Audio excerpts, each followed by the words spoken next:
Hey everybody, welcome back to the channel. I'm Dane, your host. Hope you're doing splendiferous wherever you may find yourselves. Blessings to all, and welcome to another episode, the final episode in this mini-series where I count down my favorite album runs of all time. My favorite album run of all time, that's right, is today number one, not a British band, not an American band, but a Canadian band. That's right, my favorite band of all time if you've been watching this channel, and that is Rush. And yes, I included the debut. You have 8 tracks, and 4 of them I just think are fabulous.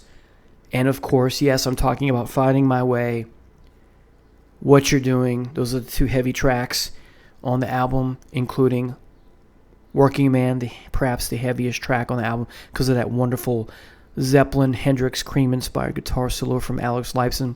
And of course, the fun and playful In the Mood. Probably the weakest of those 4 wonderful tracks, but still wonderful nonetheless. And I love these 4 tracks, as I said, but I tell you what, Finding My Way, What You're Doing, are even more fabulous on the live album, All the World's a Stage. But yeah, I have to include it here because I love these 4 songs so much. So the debut from Rush.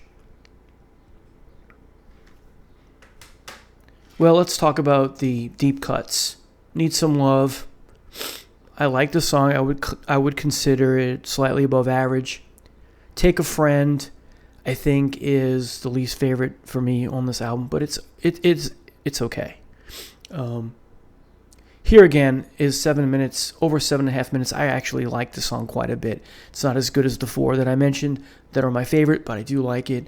And Before and After, kind of a moody piece, a little melancholy perhaps. But I do like it. 5 minutes and change. 5.5 minutes and change. So, the debut. Got to include it. And then this is where things begin to change because they introduce the new guy, Neil Peart. They jazz things up a bit, quite literally. And you get the fabulous, also Terry Brown produced, Fly By Night. Right off the bat. Pounding drums, pounding bass. Great wailing vocals from Geddy Lee, Anthem and Best I Can. Kind of 2 sides to the same coin, if you will, with respect to that. Then you get a little bit more of a less pounding song, but still you got some heft there with the opening killer riff of Beneath, Between, and Behind. A slight look, or a very short look, of the downfall and collapse of empires and societies and that kind of thing. I think this is an underrated song. I love the live version on Exit Stage Left. And then things really get going with the band with respect to their wanting to showcase their progressive tendencies. You get a little bit of that on here because of the long guitar solo on Working Man. I mean, it is over 7 minutes long. It's close to an epic. But here, 8 minutes, 37 seconds, you get a song that's in 4 parts. You could call it a suite, I guess. At the Toves of Hades, right? Let's see, yeah. Across the Sticks, Of the Battle, and Epilogue, ending with those beautiful chimes from Peart. To Suggest, To Be Continued. Okay? Suggest. It's not fulfilled. Not really. Talk about that with the next album. But again, the live version on All the World's a Stage is even more glorious. But here, I love it. Battle Between Good and Evil. They got the idea from 2 huskies that were fighting or something like that. That were theirs or their friends or something like that. So the story goes. And it is a marvel of a song. Battle between bass and guitar, right? I always confuse. Yeah. Geddy Lee is Bytor, it says here at the bottom. And then Alex is Snow Dog. So, and that growl that Geddy gets from his bass is just, on his Rickenbacker, is just unparalleled. It's non-prowl. It's amazing. And I have a soft spot or a weak spot for epic tracks, and this is one of the best of all time. It's heavy, it's pounding, it's in your face. It's also thematically rich because of the good versus evil thing. just great. And the wailing vocals are fabulous too. All right, then you get a more traditional classic rock song in the title track, Fly By Night, which I think is wonderful. In Geddy's biography, he kind of plays down its importance. I think he doesn't even like it that much, if I remember correctly from reading it. Maybe he's being humble, but I think it's a wonderful song, a short and sweet song. And then you get Making Memories, under 3 minutes. This is, I don't know why this was not played on the radio, at least it wasn't here in New Orleans. But this has all the hallmarks of a classic rock song because of the light and shade, the quasi-fast acoustic playing, kind of has a folk feel to it. I love it. Then you get what I used to consider the snoozer on the album, and that's Rivendell doing a Zeppelin thing with paying tribute to Lord of the Rings. But I actually have come to love the song, I would say, going back 15, 20 years. Excuse me. Yeah, it's still the weakest track on the album, but I do like it. I love it.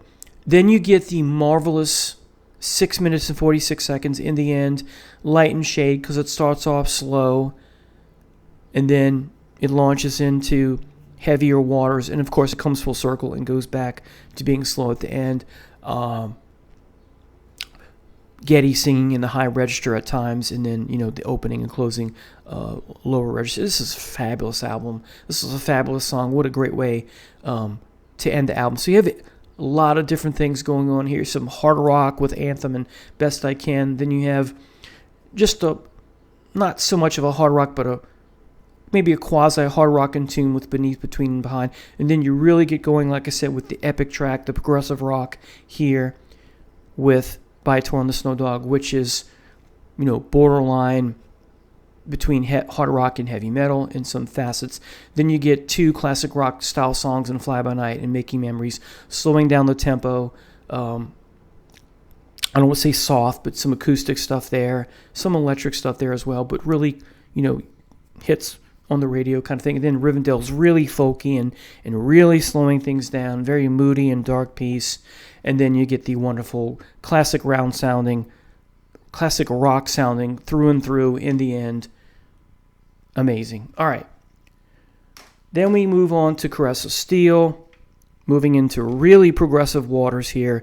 This is to Rush what Nursery Crime is to Genesis. Really get going with the long extended suites pieces. But we'll come to that. You have the wonderful, heavily bass-driven tune Bastille Day. Pert loving his historic type treatments to songs, right? At least at this part in their history. And this song for me is just amazing and foreshadowing what's to come with their last album on Headlong Flight. There's a touch of that similar, not the same bass riff going on. This is just a glorious song. I think I'm Going Bald often gets panned by fans and critics alike because of the subject matter, but the music is 100% to me superb. And despite the song lyrics, Alex was worried about losing his hair, as a lot of rock stars are, because and men in general, because they don't for obvious reasons. I like it. Lakeside Park really getting mellow here, a classic rock tune through and through on the slow side.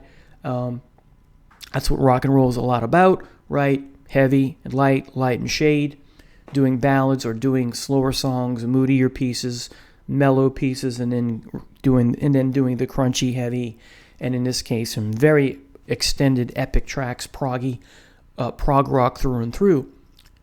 And so we finally come to the Necromancer to close side A.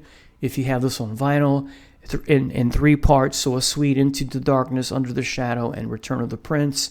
And I love the song. It is just short of 12 and a half minutes. And again, homage to Lord of the Rings, right? The Wraith and all that. Sauron in many ways. Is it Sauron? Perhaps not, but still has that similarities.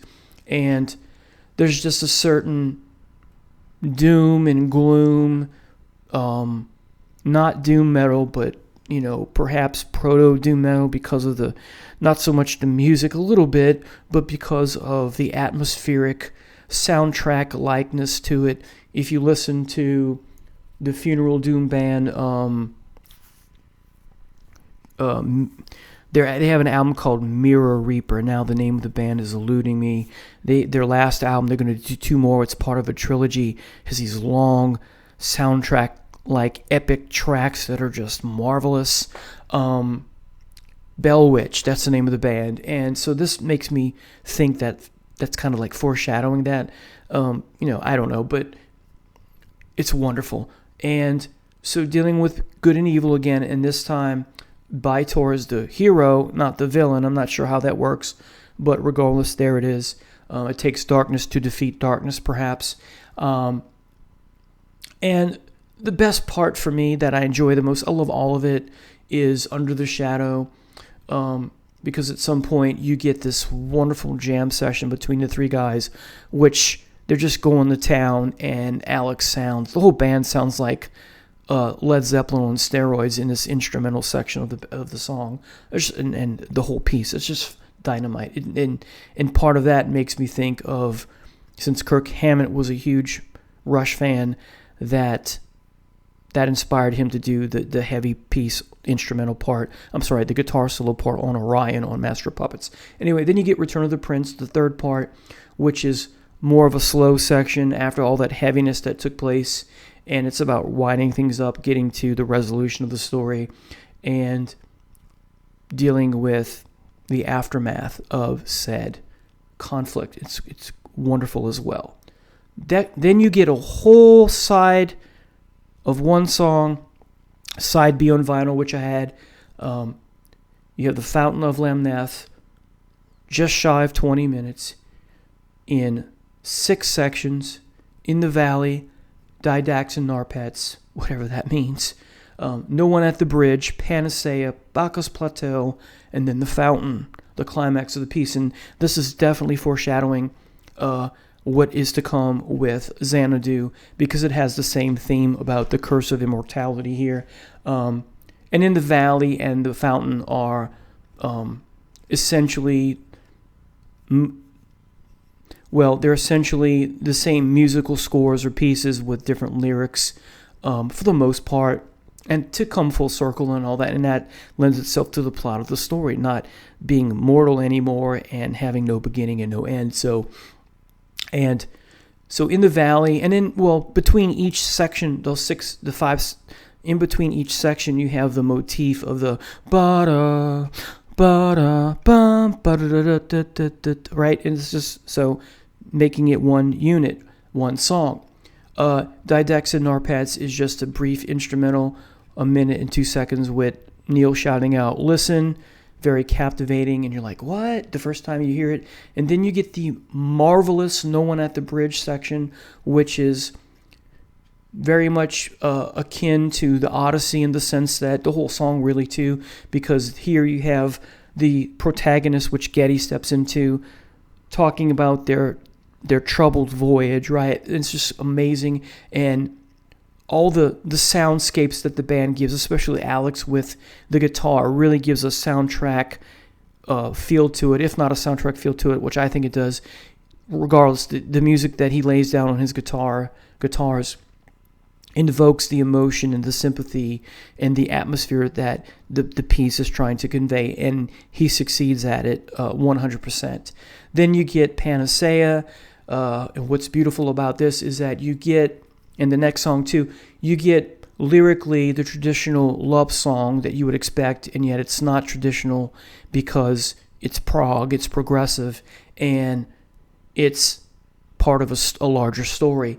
The protagonist who wants to seek the fountain, wants to be immortal, finds a beautiful woman, has his way with her. She falls in love with him, he with her, but it's got to be moving in the morning, babe, right? We've heard this, cliche type song a million times, if I leave in the morning, free bird, living after midnight, in the morning I'll be gone, typical, but it's not the typical, so it's great. And then you get Bacchus Plateau, which is A drinking song. How many songs do you know in rock and roll that are party drinking songs? A ton of them, thousands of them. Well, it's that and more, so it's not the traditional drinking song because it's tied to the protagonist feeling down and out because of his conflict. And then, of course, you get the resolution to the story, the tragedy of becoming immortal, the fountain, and then you got the light and the shade, and then the song fades out, but then fades back in, and Geddy sings his final part to tell us about, what the aftermath of becoming immortal is. So I love this album. I think it's amazing. All right. And then, of course, fighting with the record company because of this and the Down the Tubes tour. They stick to their guns. They remain stubborn, and they produce this masterpiece of an album. You got a whole side that is one story. This time it's side A. Of course, I'm talking about 2112. Rush going down in a blaze of glory to the end, playing a lot of the overture and the Temples of Syrinx live up until, the end of the band, really. And, of course, the Temples of Syrinx getting credit as one of the first heavy metal songs of the early 70s. And we all know the story about where the opening soundscape came from Hugh Syme overture. Same thing with other parts of the Rush discography. Tom Sawyer comes to mind, Cygnus X1, that kind of thing, right? And this is just a glorious song, thematically rich, dealing with the corruption of the human spirit and so many other things. It's wonderful. The importance of creating art, right? The importance of self-expression, the importance of self-discovery, the importance of art in general, in this case, music, right? And you have that in discovery and presentation, the rejection of said art from the government, in this case run by a theocracy of priests. Also, it's science fiction, right? But it's so much more. It relates to real life, so there's that verisimilitude here. And of course, Geddy taking on the role of the protagonist here and being dejected because he's rejected by the priests. He falls into a depression, and we go from there. And the guitar solo on presentation is just marvelous once he's rejected or thereabouts. Some heavy metal guitar work from Alex. This solidified or began to solidify why Alex, while I'm listening to this for the first time in high school, became one of my favorite and then my favorite guitarist of all time. This is just a glorious, magnificent opus from the band. Then you get Oracle, The Dream, and Soliloquy, which are much mellower, right? But paving the way for what's to come with the grand finale, and Neil and Geddy disagreeing on whether the end of the song is happy or a tragedy. There's the video you can buy that talks about this album on DVD or Blu-ray. I have it somewhere over here in my entertainment center, and I want to say that Geddy thinks it's a happy ending where, the priests are no more, and Neil says no, it's out of the frying pan and into the fire, because the Federation that's taking over is just as bad as the priests were. Anyway, it's a great tale. And then you get side 2, which are individual tracks, and you have some wonderful music here. You have the song about that is A Passage to Bangkok. Great heavy guitar solo from Alex. It's wonderful despite the subject matter. Then you have The Twilight Zone, probably my least favorite song on the album, but it is a good song, not a great song.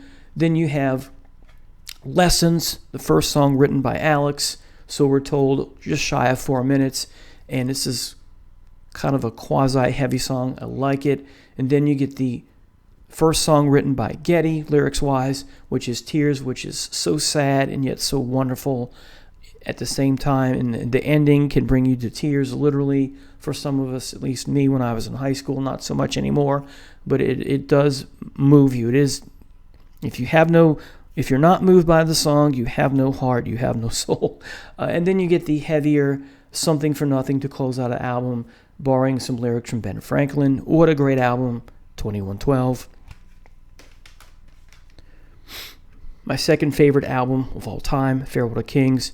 This is when they produce, as some people have said, their medieval Renaissance type sounding album because of all the different instruments used. At this point, Neil is adding the glockenspiel and wood chimes and wood blocks and chimes and all these, the chimes with the hammer, right?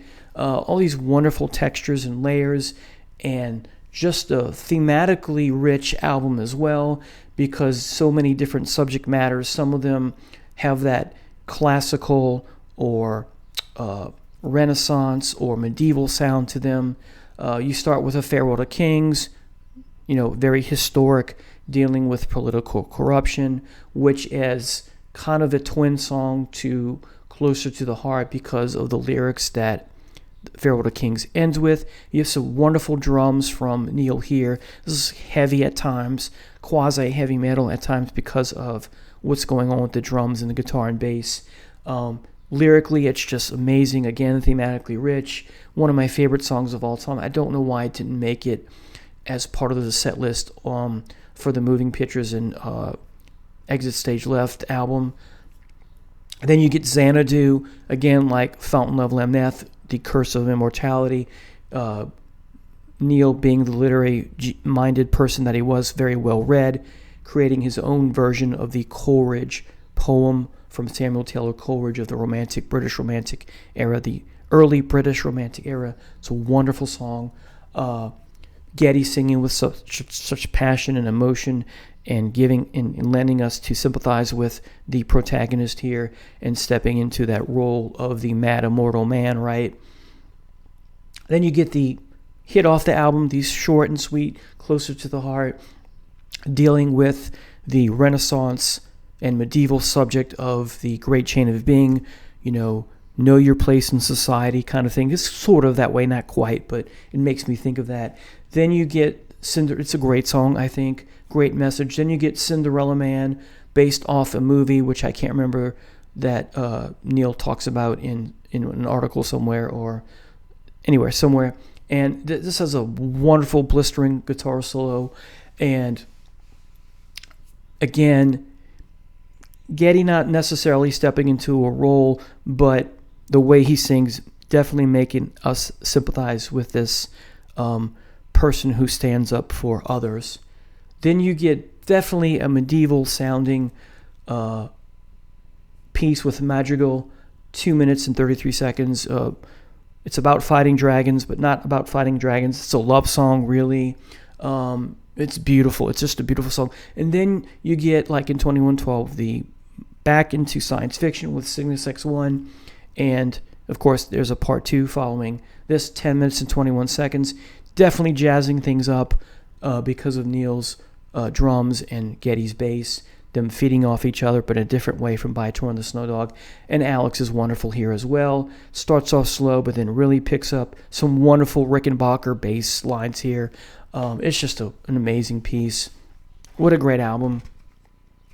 And speaking of great albums, much like 2112, you have a side A that's one song, one suite, and then side 2 is its 3 individual pieces. Of course, I'm talking about Hemispheres, and you have Cygnus X1 Book 2 picking up where this left off. This album ending, Cygnus X1, ending with the classical guitar, da-da-da-da, repeating, and then you hear the heartbeat going, and then you have that here later, and you have the motif. Look, Goosebumps talking about it. You have the motif that carries over from this da-da-dun, da-da-dun, dun, dun-dun-dun, in a section here, real brief, but it's really cool to hear that.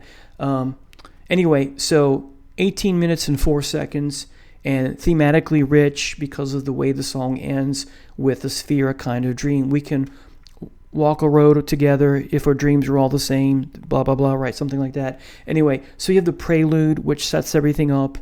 It's amazing.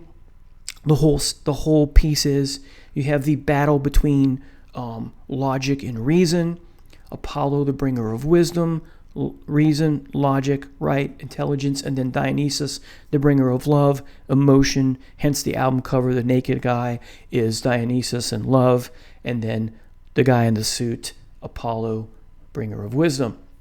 An amazing piece here. And then you get perhaps my favorite section of the song, as for it is for many people, and that is Armageddon, the battle of heart and mind between Apollo and Dionysus, because you need both. You need that balance to live. You need emotions to live. You need logic and reason to live, right?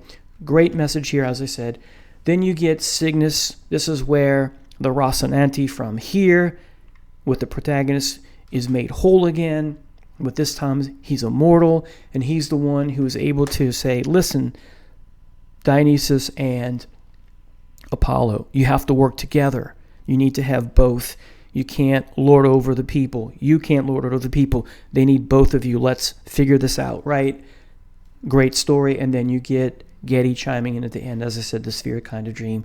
Wonderful classic acoustic sound. Getty just sounding amazing and angelic here. It's just a beautiful song, a beautiful section of the song, just a wonderful song. Then side 2, you get the amazing Circumstances about a boy alone who's fantasizing, using his imagination. Got light and shades, got some heavier parts to it. Then you get the very progressive song, even though it's not an epic track, In the Trees, 4 minutes and 42 seconds, and an allegory about we're all the same despite our differences with respect to how we were born and in what class we were born, that kind of thing. Pert saying he based it off a cartoon. Not sure how true that is. Then you get the Piece de la Resistance for side 2, which is La Villa Strangiato, the strange village, and Alex getting the idea for the song from a dream that he had, a nightmare, and it's in 9 or so sections. And you have a motif or two. You have some classic jazz here with the cymbals and crashing the hi-hat from Neil at times, but you have this amazing guitar solo, especially the Exit Stage Left version. This version begins differently from the live version there, because here you have the classical flamenco style guitar here, nylon strings from Alex, whereas in the live version you have an electric, almost heavy metal shredding type opening. But the guitar solo on both versions is just amazing. It's gut-wrenching, it's heart-wrenching, it's Alex having his guitar weep for us. The live version is especially moving even more. The guitar even weeps even more. I've never heard a guitar cry like that before. It's like Alex has poured. It's like this kenosis that I talked about with the band Swans on a song or two, where Alex has emptied out his whole being into this piece, this guitar solo. And then you got the that motif, which is borrowed from Looney Tunes cartoon, which they had a lawsuit settlement from that, but it's still great. And that's the other motif. It's just amazing. And the synthesizers here, foreshadowing what's to come with moving pictures. It's just great song. Love it. Then, so we're told, because of how difficult it was to make this, it was hard to put together La Villa Strangiato because of all the moving parts and the cogs within cogs, wheels within wheels going on. And yet they were able to get that together eventually and play it live. They move into a more commercial arena, more commercial waters, and yet maintaining the spirit of the prog that they love doing.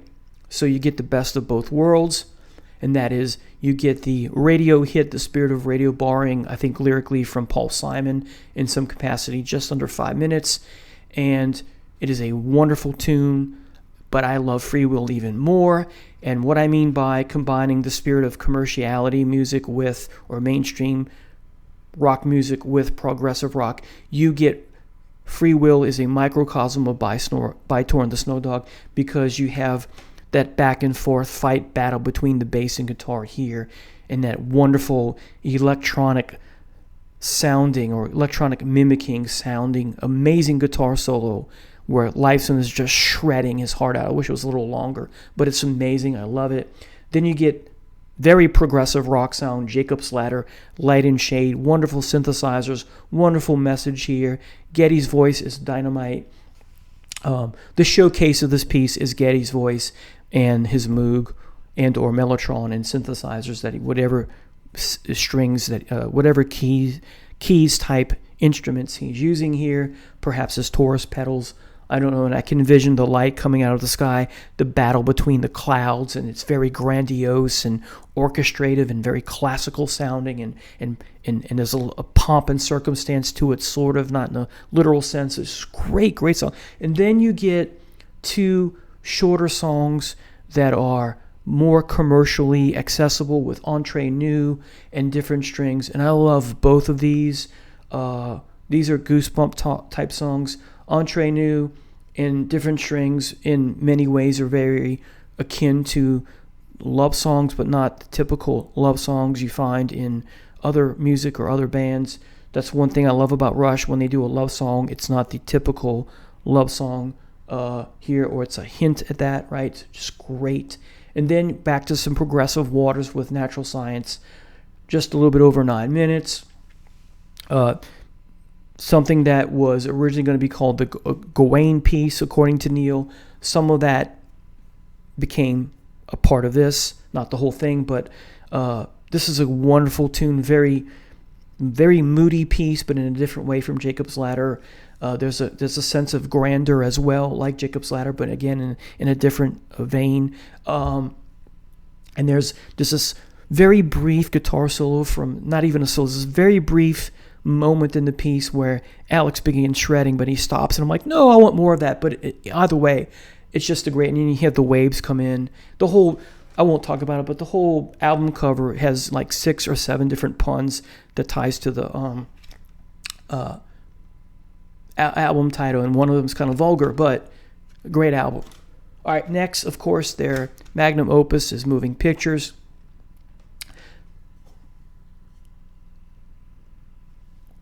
And, of course, the big hit off the album is Tom Sawyer, which for the longest time was my favorite song on the album.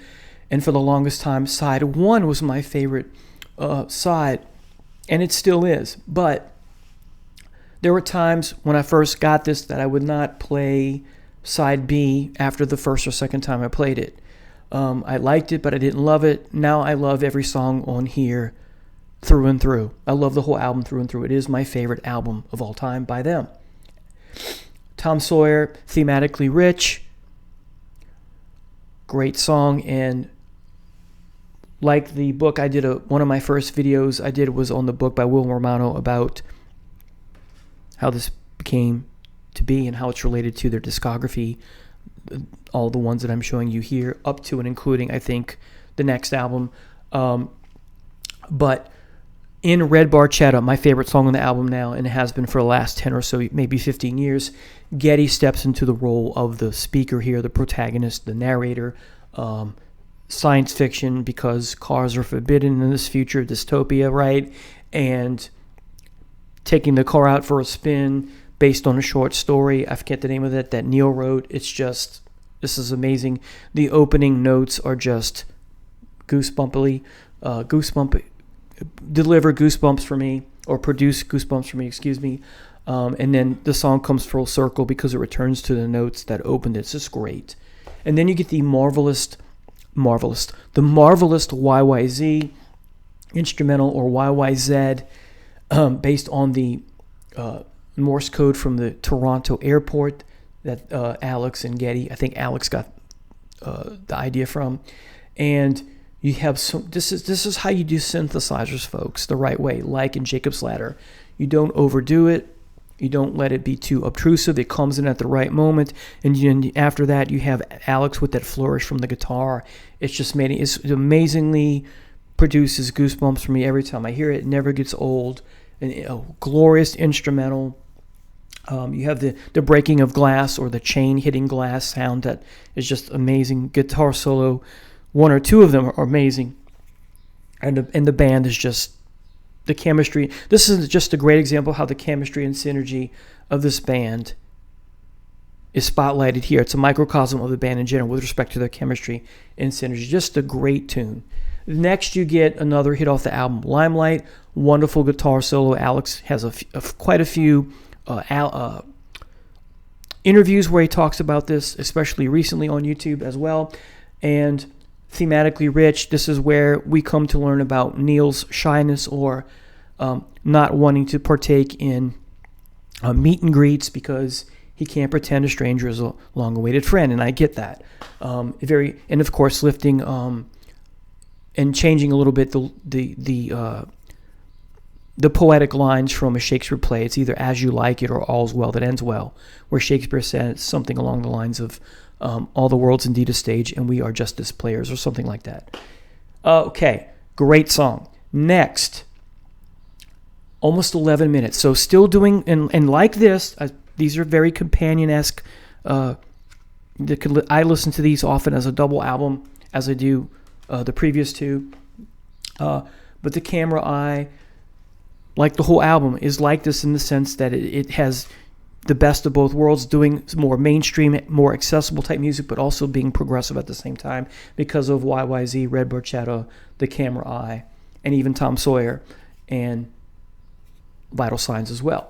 So Camera Eye, an extended piece, an epic track, 10 minutes, a tale of two cities, but not like the novel, dealing with the similarities and differences between London and New York City. Some great vocals from our countertenor in Geddy Lee. Wonderful vocal phrasing and cadences from him.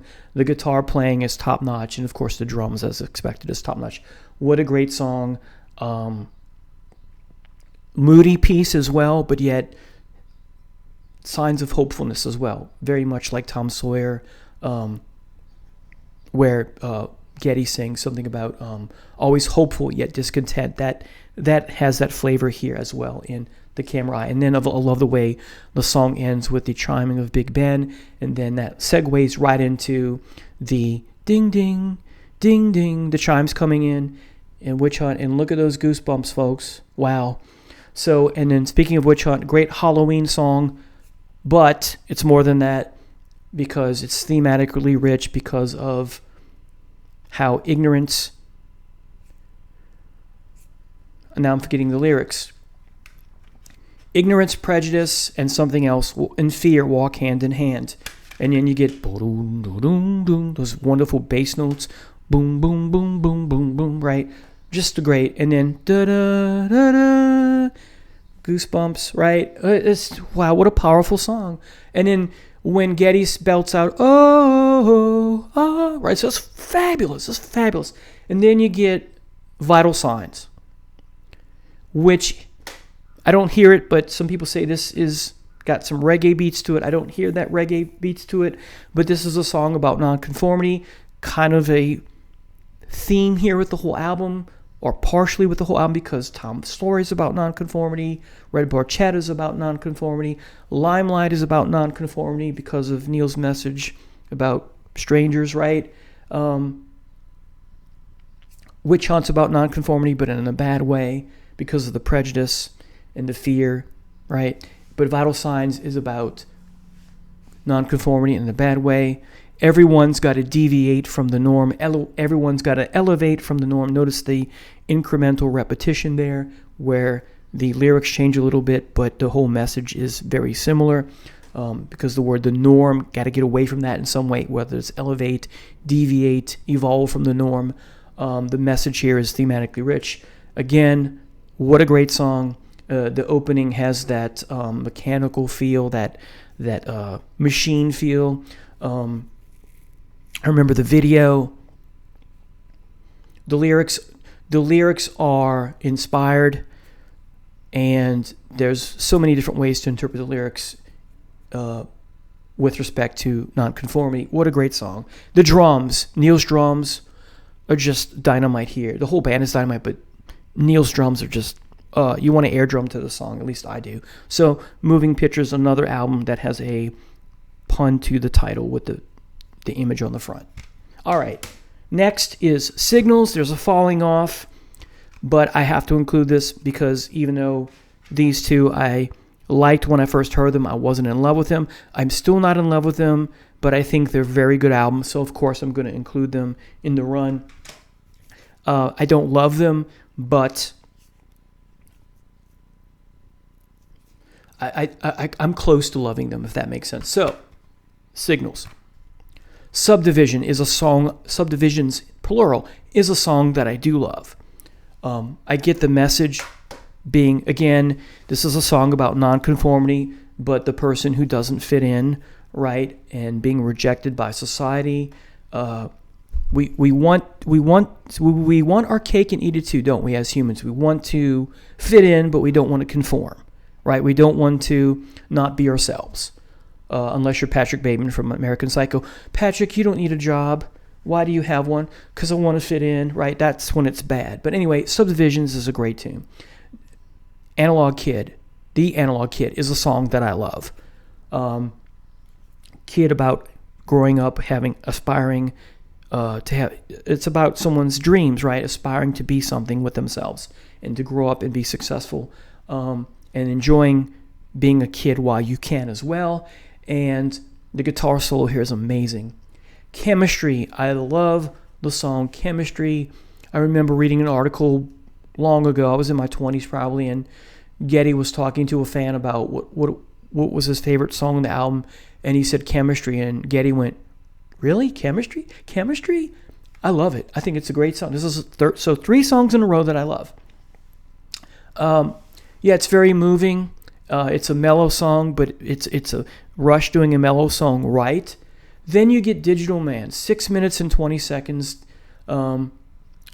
This is a song that I would say is slightly above average. I do like it. I like the message. The music isn't necessarily my favorite. I like some of the music here, but overall, as a musical composition, it's not. I don't love it. I like it. The Weapon, same thing. It's just over 6 minutes and 6 minutes and 23 seconds. And the message here is fabulous. And the delivery from Geddy is what makes the song very good. But I'm not in love with it. I like it quite a bit. As I get older, it's a song that I'm approaching loving. Next is a song that I think is just okay. It's them doing The Police, New World Man. I think it's the last song they put on the album because they needed another song. It's too much like The Police. I'm not a big fan of incorporating reggae in rock music, so it's an okay song for me. The first hit off the album, I believe, and the B-side was a live version of Vital Signs. Next, you have Losing It. I love Ben Mink's violin here, and the message is quite good. But overall, and it is moving, and it gives me goosebumps when I listen to it, but it's just not Rush to me. I like the song, but I don't love it. And then Countdown. This song would be a song that I loved if you got rid of the NASA guy talking. Well, we're up here around 12 o'clock or whatever. Just get rid of that. And the way the song ends is glorious. It's amazing. And then the synthesizers and the keys is amazing. And you get this wonderful piece from Geddy on the keys, that little keyboard solo. See, goosebumps. And the song comes full circle. The way it begins is the way it ends for the most part. It's a very good song. So I have to include it. And in a very similar way, I have to include this. This is an album I don't love, but it's approaching that. Here's why. Distant Early Warning is a song that I love. At first when I heard it, but boy, is this way too commercial for Rush, much in the same vein as this. But it really grew on me. It's very catchy, but I see you near the iceberg and I worry about you. That's very moving to me. I love that. And then you have After Image, Suddenly You Were Gone, a song about losing a friend, a dear one. Goosebumps for me. I love the song. Never Gets Old. Red Sector A song about the Holocaust. Read Geddy Lee's biography, My Effin' Life, talks about that. It's like that chapter is like 40 or 50 pages or longer. That's one of the best parts, if not the best part of the whole biography. I love it. I teach the Holocaust as a U.S. history teacher, so I could, really sink my teeth into reading that stuff. There's the good that comes out of that. Geddy's parents marrying, right, and then having him, right? So we get that. but it is a tragic story. It is a tragic moment in history, a long moment in history. But Red Sector A, the lyrics are just, and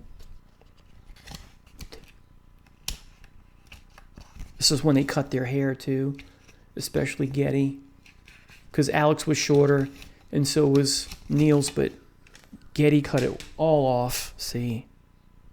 Anyway, I have to read the lyrics to explain what I mean here. Yeah, so I clutch the wire fence until my fingers bleed, a wound that cannot heal, heart that cannot feel, hoping that the horror will recede, hoping that tomorrow we'll all be free. And then you get, are we the last ones left alive? And then there's a part, this is the most gut-wrenching, moving part, goosebumpy part of the song. Are the liberators here? Do I hope or do I fear? For my father and my mother and my brother, it's too late. But I must help my mother stand up straight. And the way that he vocalizes that is just so moving. It's just amazing. And you see, I'm getting choked up just talking about that. So, all right. Great song. And then The Enemy Within. We can relate to the bad parts of our own selves. This is a wonderful song. So the first 4 songs I love. Now, The Body Electric I like. I'm not in love with it. It's okay. It's got its good moments. I like the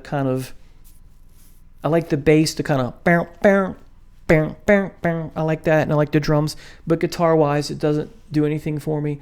And then Kid Gloves, I cannot stand. The guitar solo is odd. It's okay, but it's just too sappy and bubbly. And handle it, Kid Gloves, handle it. Just not my. And then Red Lenses, I don't know what to think of it. There are days where I love the song. I'm sorry. There are days where I like the song quite a bit, and there are days when I can't stand it. It's kind of like a USO song, like, back in the day. It's kind of like not that there's anything wrong with that when I go to a Mardi Gras parade, which isn't often out. The best part is to go see the Navy band play as their float's coming down. But I don't want Rush doing that. So, and I get all the puns with Red and stuff, but it's just really not my cup of tea. But then, thank goodness, the album ends on a wonderful note with the marvelous Between the Wheels. Kind of heavy, yet kind of commercial.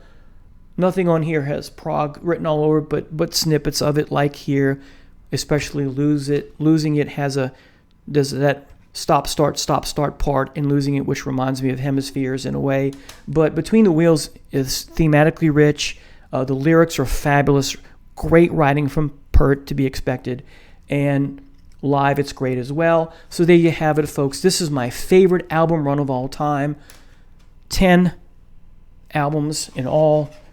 Again, 1, 2, 3, 4, number 5, number 6, number 7, 8, 9, and 10. How many bands can you name who have 10 album runs? I mean, who have an album run that have 10 in it, where the albums are in between somewhere between very good and legendary. Thank you so much for watching. Take care. God bless. See you next time. Bye now.